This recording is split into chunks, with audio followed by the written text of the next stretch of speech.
Welcome back to SEN Tassie Breakfast for a Friday morning. Enormous night ahead coming up at My State Bank Arena tomorrow night. Not only will the Tasmania Jack Jumpers play their first home match of the season, the club will also unveil last season's championship banner to its adoring fans. And to preview it all, joining us in the studio this morning is head coach Scott Roth. Nice to see you, Scott. Thanks for coming in. Nice to see you guys. I got you. I got you some marshmallows. Again. They will. There's a little less than last time, but they will be gone in no time. I know you're on a diet, so I'm slowing you down a little bit. I'm trying my best. Yes, seafood diet. Absolutely. Exactly. Now, before we get to how exciting tomorrow night is, I'd like to address something off the top with you, as I think you'd like to as well. I want to take you back to last Thursday in Perth. A pre-game interview you did with Joe Healy before the first game at Hoops Fest. You've been heavily criticised the way you handled yourself during that interview, some short answers to Joe. If you had your time again, would you do anything differently? Well, I mean, rightfully so. When I got that game over with the next day, by the time we had left Perth in the morning, I don't know, like 5 a.m., by the time we landed back in Melbourne, I had already reached out to Joe and apologized to her personally, which probably people don't know, but I did, and she sent a nice letter back. But ultimately, I just have to do better. I was obviously quite grumpy and moody and really not myself. And ultimately, that responsibility falls on me. And, I don't know, I've probably done 100 of these type of interviews, and probably 90 of them have been okay, and probably 10 of them have not been so good. And that was one of those that was really bad. And ultimately, I just have to do better. Scott, what do you put it down to? Obviously, the last 3 weeks have been probably the most challenging for the Jack Jumpers organisation. We had the blitz on the Gold Coast, then to Singapore, and then off to Hoop Fest. I don't think the scheduling of it has been ideal. But I suppose what have been the takeaways and learnings of it? Because if it does happen again next year, what can we do better?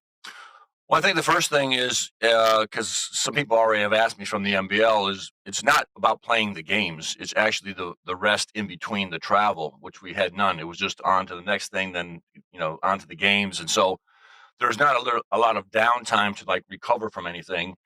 And if I'm being quite honest with you, probably Wednesday of this week was the first time I was kind of back on my normal sleep schedule and when I usually wake up. And I think, most of the guys have been feeling the same thing. And when you're in it, you're just going. You don't really feel anything other than we're on this course of our timetables and where we have to be. But hopefully that the next team that would go through that would have a little bit more time in between. I was always looking forward to going to Singapore, and unfortunately, I didn't really get to see Singapore. We were doing so many things. And so those type of things, I think, would have been a little bit more enjoyable. And then, playing 3 games in a row is just quite reckless at some level with injuries and so on and so forth. And obviously that's what occurred with us. And playing those 3 in a row was difficult. You don't do that in the NBA. You don't do that really anywhere else in the world. And then to manage only 10 or 12 guys that were playing because we had some injuries prior to that. So it is what it is. I think it was a great experience. I think we did wonderful things off the floor and on the floor, but ultimately I wish there was just a little bit more rest. And I think for me personally, just to re-energize my batteries for a day off or something so that I could get back and not be in a zombie mode by the time I got to kind of Perth and just going through the motions, which again, being the figurehead of the club, and I have to represent it way better than I did. And my apologies to obviously Joe are there the next day, and that probably was never reported, but it doesn't really matter. Ultimately, I just have to do better. Scott, do you like the initiative of the International Cup? I mean, clearly the travel and the lack of rest is a bit of an issue leading into round 1, but in terms of trying to grow the NBL brand internationally, trying to grow the Jack Jumpers brand internationally, there is some real opportunities there for both NBL and the Jack Jumpers. Yeah, I mean, I think it was exciting to play other teams and just see other teams and just, not prepare for the same 9 teams that you prepare for all season. So for me, it was great to see Malaga, who I played against when I was in the ACB, who I coached against when I was in the ACB, to see a lot of those guys that are still over there. It'd be great to have, Japan and China involved in that area. So I think it's opening up doors of possibilities over there. And I think, basketball is international. It's played around the world. And the more you get out and about to see it, the better it is. And I think those things are really much more beneficial to the teams because you are getting to see other talent and the experience of traveling. What about the championship? You've been pretty keen to put that behind you as well, which has sort of been spoken about the last week or so. Why is that? I think for me, the big thing was there's a couple takeaways, and it leads up to our game tomorrow. Was we spent 3 months, I think, celebrating the championship around Tasmania, and at that point, we started signing new players. We have new front office people. I have new persons on my staff, and I think it's only rightfully fair to those people that are coming in that we move on to the next season, and not linger through the past. And the ultimate celebration will be obviously tomorrow night to raise this banner, which, again, when I first heard that, for me, it was, why in the heck are we playing Melbourne again? It feels like we've played them 20 times. And then the next thing on my mind was, and still concerning up until tomorrow night, is how do we respectfully and tastefully do this to a gold standard club that's been great for the last, 6 years. They have the best coach in the NBL. They have great players over there. And how do we respectfully raise this banner in front of them? And it's difficult because you're scheduling a game against that same team that you just got done playing 20 times. So all that is something that was really, for me, about just having some humility about, yes, we want to celebrate this with our fans, but we have to do it in a respectful way with United back in the building, who is, again, a gold standard club in the NBL. And I think we've come up with a really good solution for tomorrow. I was about to ask you that, so you're pretty comfortable where it sits. And, of course, Marcus Lee on the team as well, who was part of the championship. Yeah, so for us, I think the big thing was that we worked with United over the last few weeks of what they were comfortable with, and we'll have about 4 or 5 minutes on the court by ourselves to do it in a tasteful way, and then allow both teams to come out on the floor, and then we're on our way. The exciting thing, obviously, is that banner is going to be there for a very, very, very long time, and people are going to have a chance to look at that thing and be proud of it, and that's what it's ultimately about. And we are super excited to raise that banner. I think people got a little sideways that I wasn't, but I am obviously so proud of what we've done and the fact that that banner is going up. But on the other side of me, it's like, if I'm that other team that we just got done beating in the 5th game of the series, in your building again to raise the banner, I don't want to snub them by, being disrespectful. And that's really where I was coming from all along. Marcus Lee has been a wonderful, wonderful human being here with us and done wonderful things for us. And we have a few players that will be coming back in the market, and we will give them their rings during their shoot-arounds in a tasteful way again, and celebrate them. And hopefully Marcus will get a big round of applause tomorrow night. Scott, what are the challenges tomorrow night in terms of keeping players focused? Obviously, it's a new thing for the whole organisation, unveiling a championship banner. The home crowd is going to love it, but how do you make sure the boys are focused from the second the ball goes up tomorrow night? Well, I think they're just excited to be back in that building and feel the energy of being back in there, really. And so I don't really overthink that too much, other than the fact that we'll be prepared as best we can today and tomorrow, and get ready for the game and enjoy the afternoon with the AFL stuff, and have some time to get back there. And obviously, game's a tad later, but our guys will be excited to go do it, and we'll just focus on what we try to do every day, which is just a process of trying to just get a little bit better in some areas. Got some injury concerns, obviously, with Shawnee Mack out for a while, which is really disappointing. But the good news is Mags escaped concussion. It looked pretty nasty when he left the court last week. Yeah, we had a few guys that are banged up, and the one that was really more under the table was Drimmick. We thought he had a stress fracture in his foot from those 3 straight games that he ended up playing, because he came in very, very sick to the Gold Coast, and then lo and behold, after about 8 days, he's ready to go. But then we played these 3 straight games, and that stress on his foot became very, very serious, and we were very concerned of where he was. And so we got good news on him that it was more of a tendon thing and anti-inflammatories and just rest for him.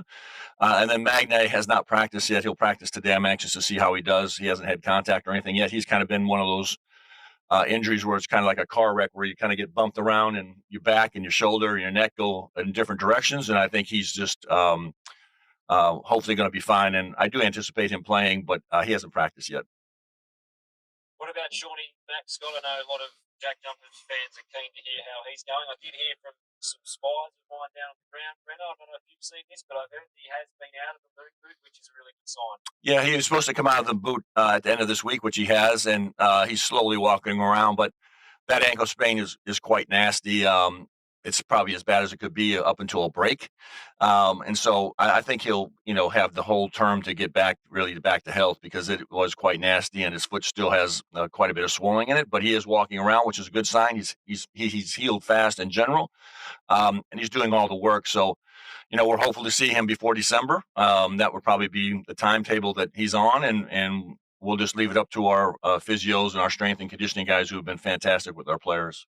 Scott Roth is our guest on SEN Tassie Breakfast. What does Shawnee out of the team do? Like, you would have prepared all off-season, I guess, for him to be in that lineup. It's such a big blow, isn't it? But how do you move forward, and who gets the bigger responsibility? Yeah, I've toyed around with starting him before this was all going to happen in some fashion or form, and that obviously got thrown out the window. And our team's changed obviously from Jack not coming back, and now Shawnee being off the boards. And when you're talking about 23, 24 points in total off our roster, that's hard to recuperate, and the shooting and the spacing that we have with those two guys is hard to replace. And so we're trying to tweak a little bit some of our style of play, especially offensively, because we are going to have to try to generate more points to try to win games. This actually feels a little bit like the first year, where we were kind of okay defensively, but really control the pace of the game offensively, and it kind of feels the same mode of we just have to be really disciplined and make sure that we're executing, because I just don't see us being able to get to the 9,500 mark a lot this year, where last year that's kind of where we lived in. And Craig Sword, I mean, we've seen a little bit of him in the pre-season, but he'll make his Jack Jumpers debut in the real NBA big time tomorrow. What can we expect to see from him? Yeah, he's another guy that will have his last day of practice today, and when he is cleared from today, then he'll be ready to go. Well, I'm excited to see what he's going to end up doing. He's in a difficult spot, because when I brought him in, we had him in a positional state where he was going to be a disruptor, play 15 minutes or so, defend, slash, and so on and so forth. And now he's not a scorer. And so at the end of the day, we're going to probably ask him to try to score a little bit more here and there. And we'll just see how he goes over the next week or two here and get his feet back underneath him. But ultimately, the team has changed since then, and we will ask him to probably try to do a little bit more if he can. Gorjok Gak, didn't see him in Perth. Are we likely to see him on the court tomorrow night? Yeah, I'm going to definitely try to get him on the floor. We need to continue to make sure that we're pushing all the buttons with him and keeping him engaged. And, he is talented, but he also has 2 years of a different system, and then coming to our system of what that work rate looks like and how he can impact our team. And so I'm going to try to get him on the floor for a few minutes tomorrow night. Is it that a thing for him, just time around the group and getting to know each other? Because he's someone who seems to, Randy, in our show, get a lot of text through, doesn't he? Why aren't we seeing more of Gorjak? So that's purely time and getting some cohesion with the rest of the team. Yeah, it's always one of those things where when people ask, well, why didn't so and so play? They're great questions, but ultimately, then who's not going to play? You don't want to see Fab anymore. You don't want to see Clint Steinel anymore, or someone like that. So for me, it's always that juggling of matchups. What's a good matchup for him? Who's someone that he can actually be on the floor and feel more comfortable guarding? And probably Marcus Lee is that guy that is going to be a little bit more around the rim than someone like Rob Lowe, who's going to be out in the perimeter, and that's probably not GG's strength. So some of it's matchup, and then it is just the work rate of knowing what we're doing and the consistency of doing that. And when you have someone like Fab, for example, who's been here for 4 years and just knows everything inside and out, there's just a comfort level from a coaching standpoint of I trust him. And ultimately, when you're coaching, you're trying to find guys that you can trust throughout the entire game, or for sure in the end of a game. Anything else from you, Tim? Because I've got 3 to finish off with, some 3 quick fire ones. I thought you were going to finish off with three marshmallows. Okay. Well, first of all, there's a question here on the Harcourt's open line. It says, question for the coach, Sir Scott. Oh, boy. Has consultation begun between Christine Finnegan and yourself on a contract extension, which we know the answer to already, and your preference for the pose of your bronze statue that we built and placed at the entrance of MyState Bank Arena? With your answer, please harness some TP and not be so humble. Yeah, no. First of all, listen, I signed up for these last 3 years and intentionally letting the club know that would be the end of the 3 years, and allowing someone else to be able to coach here that has a great opportunity to do what I've gotten to do. And so I'm very comfortable where I am. And Christine obviously has been just a force of nature since she's taken over her role and really just done a remarkable job across the board. And then you get Steve Old in there, who is another force of nature. And those two working together have just been tremendous supports for us and the springboards for a lot of things that are going on. And she deserves the best. And if it's here or somewhere else, to be a female in this type of business and handle herself the way she does, she deserves everything she's going to get down the road and wherever that will be. And as far as a statue, I will be happy with, I think over there by Frogmore Creek on the bottom down there, they have a statue of some seals and some walruses down there. I can go down there very comfortably and just sit myself down there, and I don't need a statue, and that'll be plenty for me. And I'll be out of sight, out of mind, but I'll be down there with the seals. Now, I've asked you some hard questions today, but this will be the hardest one you have to answer. Our man has been on the board now for what, a month or two, Tim? Yeah. How's he going, please? Well, I don't know what he does, but he shows up. He shows up in a lot of places. He looked very sharp in Brisbane walking around in his gear. But I'm really actually more excited to see him coach because, you know, we've had many a conversation over the last 3 years and you know, it's a different animal when you slide over into one of those seats. And I can't wait to hear his stories and his experiences of what transpires with him. And he'll be fun just to watch. What you go through and what I go through on a daily basis of trying to represent the club the best I can. And listen, I'm not perfect by any means. And you know, ultimately I have to have the green light from my wife and my daughter, who are everything for me and how I represent myself. And it's not always great for me at times to be up and about, but I have to be up and about for this club. And I think Tim's going to go through the same kind of up and downs as a coach goes through. And he's young and he'll have a lot of fight and spirit. And I can't wait to watch him. Last one, you mentioned the footy there. It's grand final weekend in the AFL. So you guys watching tomorrow? And what do you think of the game of AFL? Yeah, well, listen, my two teams aren't playing, Queenstown Crows and Tasmanian University. But I did find out a fun fact last night that I guess the gentleman that's coaching the Brisbane Lions is from Queenstown. Correct. So I'm going with them just on that connection. I'm a big sponsor of the Crows up there in the north, and so I'm going to go with the Brisbane group. I don't know anything about the AFL as far as how everything works, but I have watched a lot of it in recent times, and it is an entertaining game, and it's obviously a unique game to Australia. And I'll just sit back and watch what I can and enjoy myself. I don't know what else to tell you other than